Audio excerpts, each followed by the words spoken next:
Welcome guys, it's that time of the week again, bringing you the Meta Snapshot for Shadowverse Worlds Beyond. We are now into week 2 of Infinity Evolved, and so I'm quite excited about this one because, you know, last week, I tried to do this after like 2 days, everyone was trying stuff, most people didn't even have all the cards. Now I feel like we've got a really good read on the meta, and I feel like I've got an excellent meta snapshot for you guys today. I'm going to go through 4 tiers, and I'm going to give you at least one deck list for every single deck on this list. I had some feedback on some previous ones, people saying, where's the deck list for puppets? Where's the deck list for this? You guys, you're getting a deck list for every single one of the decks that we're going to cover today, and we've got some really spicy stuff to show you, so I am looking forward to it. I just want to say a massive shout out to my guild, which is Collegium Magistrorum. We've got lots of really great players in there. A lot have come over from Warpforge and really helped to pull this together. And just a massive shout out to you and to everybody who's been following along on the channel, watching the videos, and especially leaving like a comment and getting involved in the... I've learned things from the comments, right? So people are sharing their ideas, their feedback. All that's very welcome. Love the fact that it's been very constructive, and yeah, I just want to say, keep saying thank you. Yeah, it's a big reason why I do this. I make content because as a gamer, this is the sort of stuff I wanted to look for, and that's kind of how I go about it. So many thanks for all the support. Without further ado, let's jump into this week's Meta Snapshot, the weekend before we go into the Shadowverse Open. Okay. So first of all, in tier 4, we have got the Rose Queen combo. This is the deck where we look to gather a load of cheap spells and then use Rose Queen to basically one turn kill our opponent with a big burst damage of somewhere between like 18 and 21. Then we've got the Storm Haven. This is the one making use of the amulets and then the storm troops that come out of them. And then we've also got a Control Haven archetype as well. All of these are fun decks. They definitely can pick up wins on ladder, but I would put them firmly in the tier 4 category. So with that said, let's take a quick look at what those decks look like. Okay, so we have the Rose Queen. Where are you? Okay, so the Rose Queen combo, and I'll try and make sure you can see the code. There's the code. Yeah, so if you're interested in this, basically what this deck is designed to do is just survive to the late game whilst building up the hand with lots of 1-drops. And that's why, like, in the mid-game, we've even got cards like the Dwarven Mallet Man, right? Because this card is, like, for a bronze, it's like a decent sort of mid-game, just kind of trade the board, right? Deal with the board. And that's the sort of stuff that most Forest decks, they struggle with a little bit in the mid-game, particularly once you've used, like, your Lilies and things like that. So, yeah, something a bit more beefy, a bit more solid. Limaga locks the board down, and then Rose Queen finishes off. Now, next up, we had the Storm Haven and Control Haven, didn't we?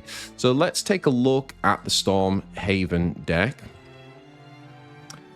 Now, Storm Haven is quite a fun deck. I quite enjoyed this deck, and it has had a couple of things that have been added to it from the new cards. The biggest things really being things like Immaculate Adjudicator, which help with, obviously, keeping control of the board. But 2 other big ones. Colette is actually really good in this deck, right? Because she comes down... Imagine you're playing Sword, for example, and let's say turn 1 you played... like one of the you've got 2 1-drops, right? And then you've got the Pact of the Beast or the Darkhaven Princess. Grace, sorry. You've now got 2 amulets down. You play Colette down on 3. She just clears the board, right? The 2 like 2/2s or 2/1s or 1/1s or whatever that Storm have put down. Colette just finishes the board up. So she's like a mini... You know, like the 5-drops that just clear the board? She sort of acts a bit like that. Like, you don't need to play... It's okay to play amulets turn 1 and 2. So this card's actually a pretty big deal and quite a big change in the curve of how this deck plays. I really, really like it. I always look for in the mulligan. And then you've got Agnes, obviously. This card is more likely to actually go off. You do need 2 allied amulets, and I think that's what holds this card back from being really good in other Haven decks. But in this deck is exactly where you want Agnes, and Agnes is actually... She's actually pretty decent 5-drop. Of course, having Storm as well, like you can help. She can add to sneaking wins, and obviously we are also including the Odin card, right? Because this fits in beautifully with what this card's trying to do, with like obviously the Storm and removing. So actually, the deck's pretty good. To be honest, this was the one in tier 4 that I was looking at. I was thinking, oh man, maybe it's higher than tier 4, but I'm playing it safe this week. We've got a lot of good decks to go through, so I'm keeping this at tier 4. Now, Control Haven is not one that you see very often. I have come across it a couple of times this season. I've also had a little play with it myself. And essentially what you are looking to do with Control is, I haven't even got it in here, but it's very similar to the Ward deck, but it's just got all the removal tools. It doesn't play a lot of the wards other than Wilbert, and then it has the Cocytus at the end of the game to close out. So sorry, I thought I had that one queued up, guys. So that is the one deck I actually don't have on here. Maybe I'll try and leave a link in the thing afterwards. Okay, moving on to tier 3 then. So in tier 3, we've got Ramp Dragon, and guys, this is I'm sorry to say, I was so hyped for it last week. I thought, oh, is this going to be the season where Ramp Dragons are going to become like this, like low-key tier 1 deck? Sad to say it's not, guys. It's a really, really interesting deck. I have to say, it might be the second most fun I've had with a deck this season. I really do like this archetype, and I'm really hoping that one day it gets even better. It's still being refined. This is what I found with Ramp Dragon. I think that it can have quite a high power ceiling that's higher than tier 3 in a one-off game. The problem is the consistency, right? It is like probably more than any other deck on this tier list. You have to find the right cards at the right time. And if you don't, like the whole game plan sort of goes out of whack, right? Like if you miss your ramp cards early on, if you miss your Fenny on like turn 7, 8, then the whole idea of it is kind of out of the window. And that's the reason why it's, you know, not in tier 1 and 2. It's powerful when it goes off, but it just doesn't always go off. It's the consistency that lets it down a little bit. Now, Cage Sword is a pretty good deck. There are just better sword decks. But if you like your Keijimitsu archetype that was powerful at the end of set 1, I think that's still viable, don't get me wrong, and it's got some new cards, but I think it's in 3. Storm Dragon will definitely, like we've always said, cheesing those wins can be very, very good. It's quick to play, which is another advantage for playing it on ladder. But I would say that it is towards the top of tier 3, along with Tempo Fairy, which is a new archetype really that's come out of set 2. So let's jump into those games and those updated deck lists and have a look at what we've got. So starting out with the Ramp Dragon. Now, I did release a Ramp Dragon deck guide this week, so definitely go and check that out for more detail and gameplay as well. But here is a slight variance on the deck. So what we've got is we've brought the Burn Knights into the list and dropped the kind of 1-drop removal spells. Also put a 3rd Season Merman. The Season Merman is a really good card. I think this is probably the best, or one of the best additions to Dragon this season and in this set. And so, yeah, obviously, you just want to look for Dragon Signs, look for Louis Feng, ramp up, and then if you go in second, you can often coin straight away into one of your 7-drops, and there's so many 7-drops here that you're winning. If you want to drop the Burn Knights, you can run the 6-drop AoE card. That can be helpful, because sometimes, especially when you're going first, when you ramp, you need something that's 6 player points. But yeah, this is, other than that, it's pretty much the same ramp deck that you've been seeing. Obviously, double Genesis Dragon finishing off people at like 5 cost each at the end of the game is super, super powerful. So it's a fun deck, guys. Definitely go and check out my deck guide for this one for more info. Okay. So next up, we have Cage Sword and Storm Dragon. Okay, yeah, so I'm just going to quickly flash onto the Cage Sword. So here's the Cage Sword deck. I named that because of Keijimitsu, the Enduring Warrior, obviously keeps coming back, and eventually you can use a Storm on it if you like. It's just a bit quicker to play. We've got the Ravenant Tentacles, which also gives you heal, which is a weakness of Sword, right? I would say that is one of the very few weaknesses of Sword at the minute, is that it does have weakness, but the Tentacles decks have that. So it's kind of interesting, and like I say, it's actually just a little bit quicker. So in many ways, it's still a very, very good ladder deck. There's the QR code, guys, if you want to grab the deck. I've got the QR codes up for all of these. And next up, we have got Storm Dragon and Tempo Fairy. Okay, so again, with the Storm Dragon, I've just released a very recent deck guide on Storm Dragon with lots of gameplay and breaking the deck down in more depth, so go and check that out. But yeah, here we go. This is the Storm Dragon deck. It's very aggro based, and really Forte wins you a lot of games because of the Intimidate keyword. You could almost call this, you could actually name this Intimidate aggro, because really it is the Intimidate units that win you the games, because your opponent just can't trade with the board, and if they don't have specific answers like spells from hand, then there's just nothing they can do, and you just win the game. Now, interesting that I saw that Igni released what he called a mid-range version of this, and it just played a few more mid-range cards in it. So it was still an aggro shell, but just with a little bit more in the mid-game that could, like, just stay in the game. Basically what it allows you to do is just hang on a few more turns before you compile your aggro stuff. So it's kind of like a small twist on how you play it. I won't call it a separate archetype, but definitely worth checking out his video on that. But this is a pretty standard and effective Storm Dragon deck. Now let's get on to the Fairy, Tempo Fairy, because as I said, this is quite a new archetype actually. So why is it new? Well, we all know with Combo Roach, it was all about like surviving on the board, getting to turn 8 to 10 and just like playing like humongous killer roaches 2 or 3 times to win the game. What this deck does is a slightly more, aggressive in the early game.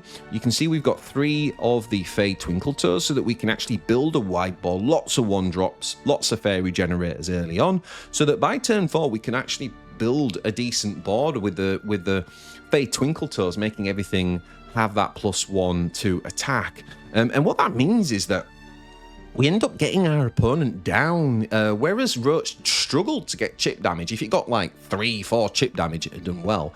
But this deck can get your opponent down to like 10 to 12 pretty quickly. Cynthia is another reason for that as well. An earlier evolve that you can play down.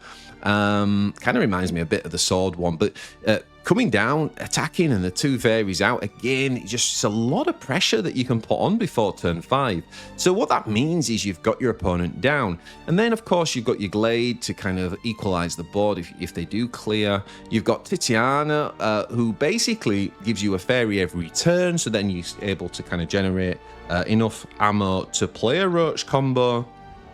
And this is why we run 3 Area of the Woods as well, because we actually want the earlier stuff, and also running 3 because this game's going to be over before turn 10. So you just want to make sure you draw 1 area in the first third of your deck, and so it makes sense to run 3. It's not that you're trying to play all 3. You're still only really going to play 1 probably, but it's the consistency of doing so.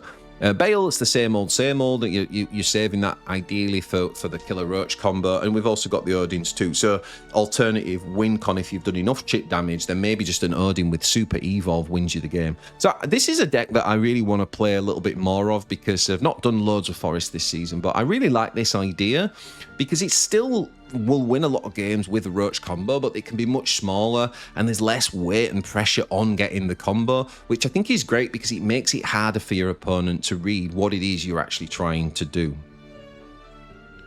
Very, very interesting deck. All right, so that is it for Tier 3. That takes us on to Tier 2. Now in Tier 2, we have got an Earth Rune or Dirt Rune archetype finally not just making it into the meta, but finally being a decent deck. It's actually a really, really good deck, guys. And one of the nice surprises, I guess, of this meta. We've got the Control or Mid Abyss. People call it different things, but it's definitely not the aggro version. It's going into the late game. It's got 8 drops and 9 drops. We've got Ward Haven, obviously probably the most new archetype this season. New cards coming in that have enabled this type of archetype. And I think this is pretty good. It does struggle with some of the tier 1 decks, but it is actually very good. It's the deck I've played the most with and had probably the most wins with this season. So yeah, it's fun to play if you like that style. Puppet Portal's always been good. It's had a few new tools added to it, and it's very, very strong. In the hands of a good player, I think it can compete with anything. You know, it's got a lot of like 50-50 matchups, so you're never like the massive underdog. So if you're a skilled player and you understand the matchup, it means that you'll be able to edge like a positive win rate. Aggro Abyss is just absolute fire. I think this deck is right up there, the top of tier 2, pushing tier 1. It's really, really strong. It's also the fastest deck in the game for climbing ladder. I made a deck video, a deck guide. Go and check that out on my channel, saying the best deck to climb ladder fast, because it is exactly that. If you want to climb fast. In the lower ranks, guys, as well, by the way, this deck will tear through ladder for you. You don't need as many legendaries, and it will absolutely destroy the lower parts of the ladder. It does struggle a little bit with like the sword match is hard when they know what they're doing, and the rune, if they get off like if they've got like a nice hybrid build and they get the early units and then they get the double heal from Norman, that can stop it. But other than that, I mean, it is yeah, it's a super frustrating deck to play against at times. And then we got Combo Roach. Now, Combo Roach ended up being the #1 tier 1 deck of set 1 for me in the end.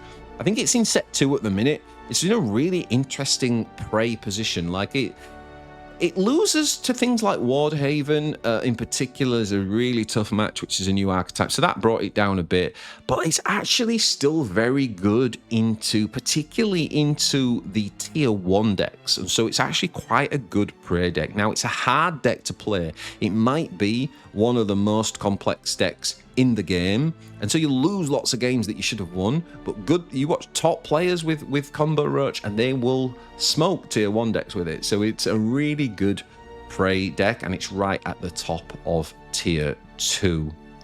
All right, let's take a look then at some of these decks. Let's start with Earth Rune and Control Abyss.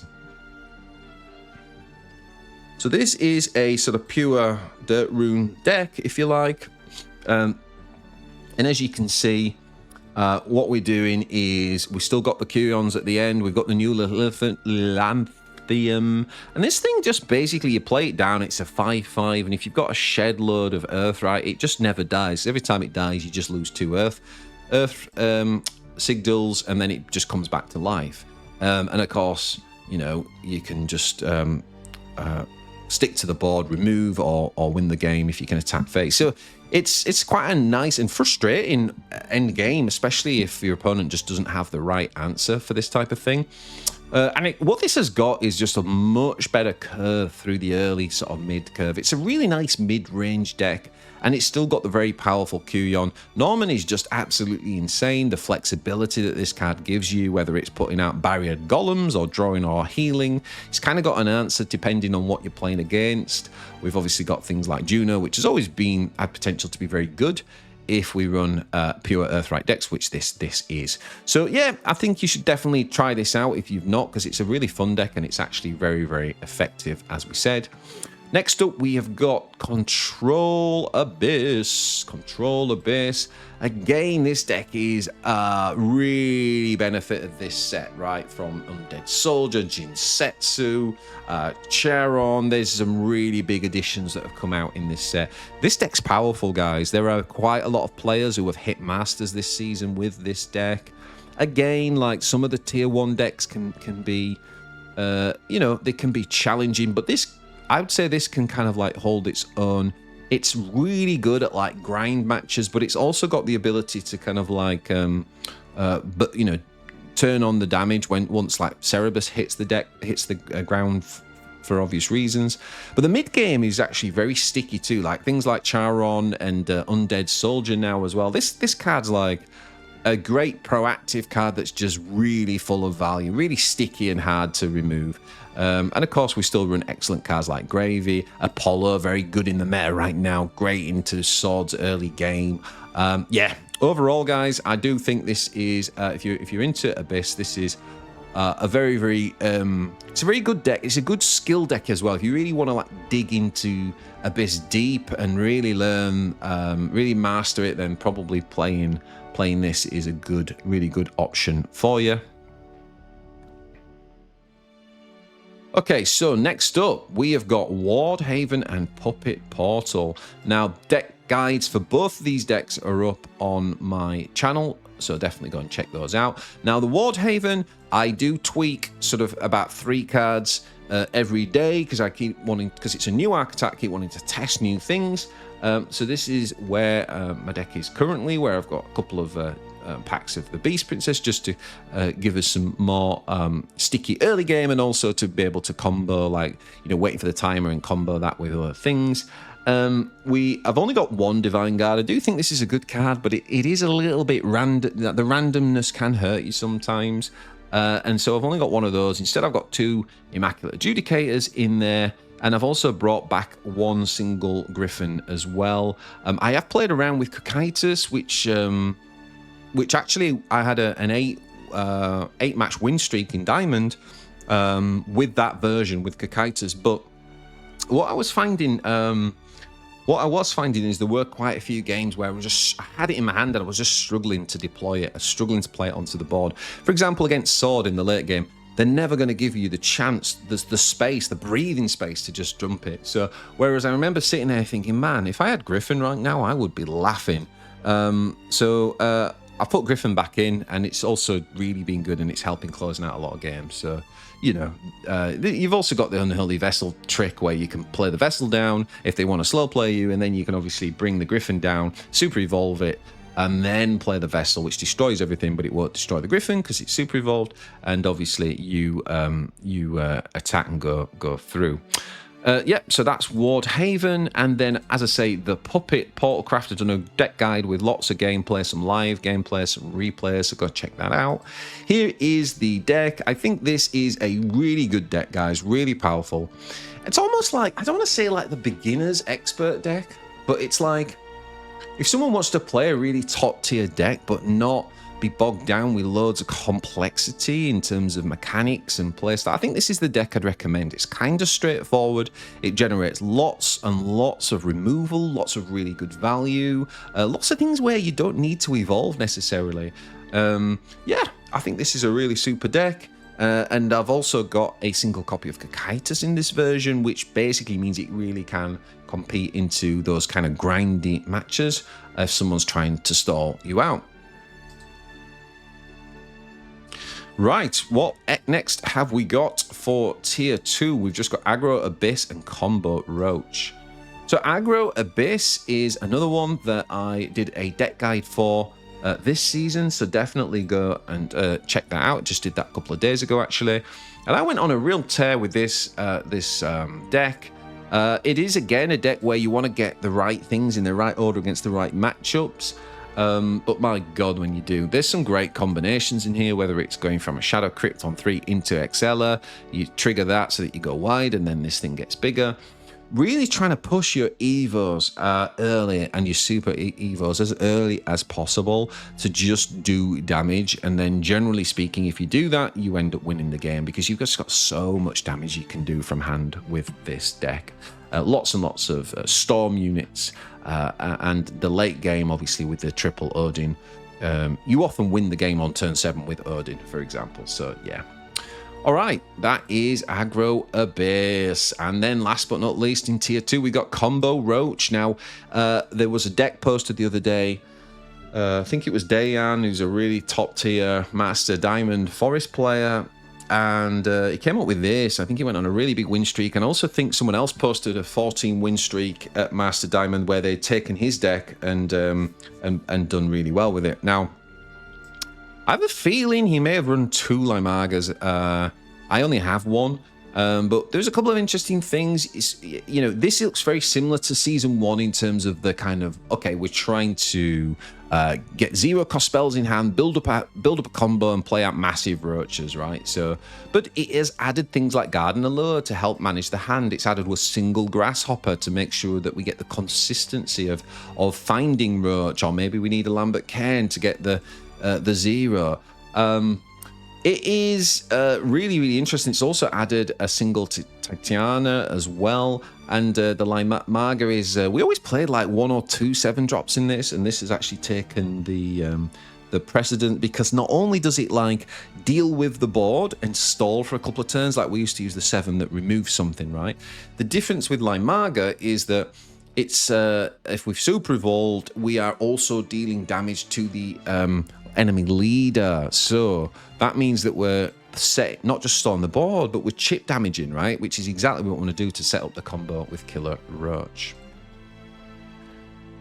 Okay, guys, so that leaves us with Tier 1. And the biggest thing to say here is that these 3 decks do stand out at the minute to be a little bit above the rest of the crowd.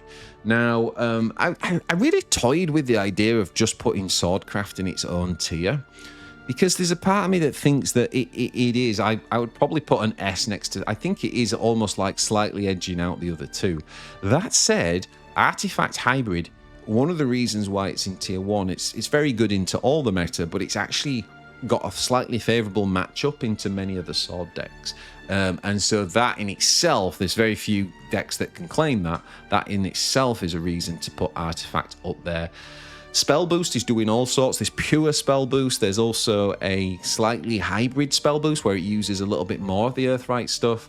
And then Sword in itself, there's mid-range versions, I've called it here, but there's slightly more faster mid-range versions. There's slightly slower, grindier ones. There's quite a few Sword decks that are really powerful. It's a good season to be a Sword player for sure.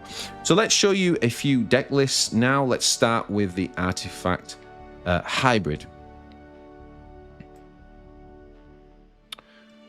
Now, I actually don't have the Karula cards yet. But this is a Tier 1 deck, ladies and gentlemen. You'll notice that the portal cannons are no longer there. One of the reasons is that everyone's running Odin, and it can destroy the cannon, which is an absolute blowout if you've invested that to just get destroyed a turn or 2 later.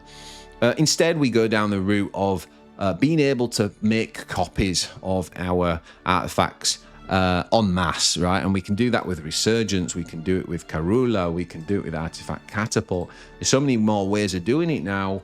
And then obviously Flight of Icarus and Carnelia have just added a ton to the resilience. So this deck is phenomenal. Like this can beat anything.